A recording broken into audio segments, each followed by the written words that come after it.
భూమి కోసం, భుక్తి కోసం, వెట్టి చాకిరి విముక్తి కోసం అని చెప్పి ఆనాడు సాయుధ రైతాంగ పోరాటం ఎట్లా జరిగిందో, ఆ తర్వాత తొలి దశ ఉద్యమం, మలి దశ ఉద్యమం తర్వాత మరి మన నీళ్లు, మన నిధులు, మన నియామకాలని చెప్పి తెలంగాణ తెచ్చుకున్నాక ఇవాళ మరి ఈ దోపిడీ అంతా ఎట్లా జరుగుతున్నది, మరి దీనిపైన సోషల్ మీడియా ఇంత పెద్ద ఎత్తున యుద్ధం చేస్తూ ఉంటే, ప్రయత్నం చేస్తూ ఉంటే, బయటికి వెలికిదిద్దామని ప్రయత్నం చేస్తుంటే ఇట్లాంటి ఆరోపణలతోని చిల్లర మల్లర వ్యాఖ్యలతో ఇబ్బందులు పెడుతున్నారని చెప్పి బయట ఇలా తెలిసినటువంటి ఈ వార్తకు అనుగుణంగా మనం మన తొలి వెలుగు రఘు అన్న దగ్గరికి అంటే నిజంగా ఫ్యాక్ట్ చెక్ చేద్దామని చెప్పి వచ్చినాం ఇక్కడికి. కారణం మరి నిజంగానే 50 లక్షల రూపాయలు మీరు తీసుకున్నారా, తీసుకుంటే ఎక్కడ పెట్టుకున్నారు, మీకు ఇచ్చింది ఎవరు, అసలు మరి ఇక్కడ నిజంగానే ఇంత పెద్ద అవినీతి జరిగిందా అని చెప్పి కనుక్కుందామని ఇక్కడికి వస్తే నిజంగా బాధిత రైతులు ఇక్కడే ఉన్నారు.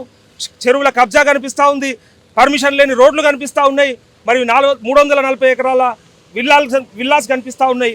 మరి ఇవన్నిటికీ పర్మిషన్లు ఎవరు ఇచ్చిండ్రు, మరి రైతుల భూములు కొల్లగొట్టమని ఎవరు చెప్పిండు, లేదా దీంతోపాటు మరి వీళ్ళకి పర్మిషన్ లేకుండా లేకపోతే ఈ అసైన్డ్ భూముల మార్పులు చేర్పిళ్ళు మరి ఇవన్నీ జరగడం మరి ఇల్లీగల్ అని తెలిసినా, మరి క్రైమ్ అని తెలిసినా ఎట్లా చేసుకున్నారు అని చెప్పేసి ఇక్కడ తెలుసుకోవడానికి వచ్చినాం. నిజంగా చెప్తా ఉన్నా, తెలంగాణ తెచ్చుకున్నది మళ్ళా కొంతమంది దోపిడీదారుల కోసమే అని కనిపిస్తూ ఉంది తప్ప వేరేది కనిపిస్తలేదు.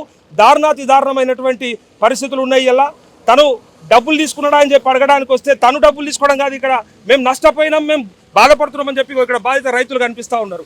వాళ్ళ భూములు ఎట్లా కొల్లగొడతారు, ప్రభుత్వ భూములు ఎట్లా తీసుకుంటారు, దాంతోపాటు మరి పర్మిషన్ లేకుండా రోడ్లు ఎట్లా వేసుకుంటారు, ఈ ఆక్రమణ లేనిది మరి దీని అంతటినీ ఎవరు తీసుకోవాలి బయటికి, ఎవరు తీసుకురావాలని చెప్పి అంటే మరి సోషల్ మీడియా తీసుకొస్తే సోషల్ మీడియాను కూడా ఇలా కావాలని కార్నర్ చేస్తున్నటువంటి ఈ ఏదైతే ఇప్పుడు నడుస్తున్న తతంగం ఉందో దీని అంతటిని కూడా బయటకు తీసుకురావడం కోసము, దీన్ని చెక్ చేయడం కోసం వచ్చినాము. ఇంకా మేము లోపలికి వెళ్ళి మరి ఆనాడు రఘు గారితో గొడవ పడ్డటువంటి ఆ సేల్స్ ఆఫీస్ దగ్గర కూడా వెళ్ళి వాళ్ళని కూడా అడిగే ప్రయత్నం చేస్తాం. సర్వే నెంబర్తో సహా అన్ని సాక్ష్యాధారాలు ఉన్నాయి, అన్నిటితో కూడా మాట్లాడడానికి ప్రయత్నం చేస్తూ ఉన్నాం. Thank you.